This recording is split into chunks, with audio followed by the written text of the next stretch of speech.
Italy పటాలమనబడిన పటాలంలో శతాధిపతి అయిన కొర్నేలు అనే ఒక భక్తిపరుడు కైసరులో ఉండెను. శతాధిపతి అంటే 100 మందికి పైన నాయకుడు అనమాట, సైనికుడు. అయితే ఆ సైనికుడు భక్తిపరుడు అంట. అతను ఉండేది ఎక్కడంటే ఇటలీ పటాలంలో ఉంటున్నాడు. అతని పేరు వచ్చేసి కొర్నేలు అనే భక్తిపరుడు కైసరులో ఉండును. అతడు తన ఇంటి వారందరితో కూడా భయభక్తులు కలిగిన వాడై ఉండి ప్రజలకు బహుధర్మము చేయుచు ఎల్లప్పుడూ దేవునికి ప్రార్థన చేయువాడు.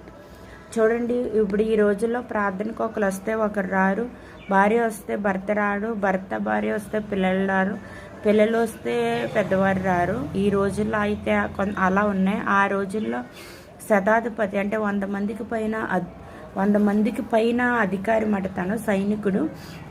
ఆయన తన ఇంటి వారందరితో కూడా ఆ పటాలంలో జీవిస్తున్నప్పుడు, ఇటలీ పటాలంలో జీవిస్తున్నప్పుడు తన కుటుంబం అంతా కూడా దేవుని యందు భయభక్తులు గలవారై ఉండి ఎల్లప్పుడూ కూడా ప్రార్థన చేయుచు తన ఇంటివారు అందరితో భయభక్తులతో ఉంటున్నాడు.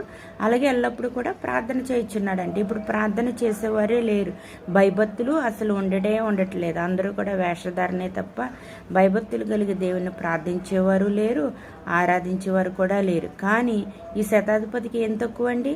శతాధిపతి అంటే 100 మందికి పైన ఉన్న అధికారికి ఏం తక్కువ ఉంటుంది చెప్పండి? 100 మందిని పరిపాలిస్తున్నాడు. అతను ఏం చెప్తే అదే ఈ సైనికులు, కింద ఉన్న సైనికులు చేస్తారు. అటువంటి శతాధిపతి అయి ఉండి తన ఇంటి వారందరితో కూడా భయభక్తులతో ఉండి బహు ధర్మ కార్యాలు చేయించున్నాడంట. ఈ రోజుల్లో ధర్మం చేసేవారు లేరండి. ఒక రకంగా ధర్మం కొరకు వచ్చేవారు కూడా, నిజమైన ధర్మం కోసం కూడా వచ్చేవారు ఎవరు లేరు. అందరూ కూడా ఫేకే. ఏదో ఫేక్ చేసి 4 డబ్బులు లేకపోతే 4 వస్తువులు పట్టుకెళ్ళిపోయి బ్రతుకుదాం, లేకపోతే మందు తాగేద్దాం, లేకపోతే ఇష్టానుసారంగా ఉందాం ఉన్న వాళ్ళే ఎక్కువ మంది ఉన్నారు. కానీ వాళ్ళ కోసం కాదు, కానీ ధర్మకార్యాలు మాత్రం చేయాలన్నమాట. క్రైస్తవులు అనేవారు భయభక్తులు కలిగి ఉండడం ఎంత ఇంపార్టెంటో, ప్రార్థన చేయడం ఎంత ఇంపార్టెంటో, ధర్మకార్యాలు కూడా చేయడం అంతే ఇంపార్టెంట్ అన్నమాట. ధర్మకార్యాలు చేయాలి, అది ధర్మం. మన సమృద్ధిగా తింటూ ఆరోగ్యంగా ఉంటూ మనకు కావాల్సిన ప్రతిదీ ఇష్టానుసారంగా కొనుక్కునేంత ధనము కలిగి ఉన్నప్పుడు మన ధర్మకార్యం కంపల్సరీ చేయాలి. మన పక్కనున్న పేదవాడు ఉంటే వాడికి కడుపు నిండా భోజనం పెట్టాలి, అది కూడా ధర్మకార్యమే.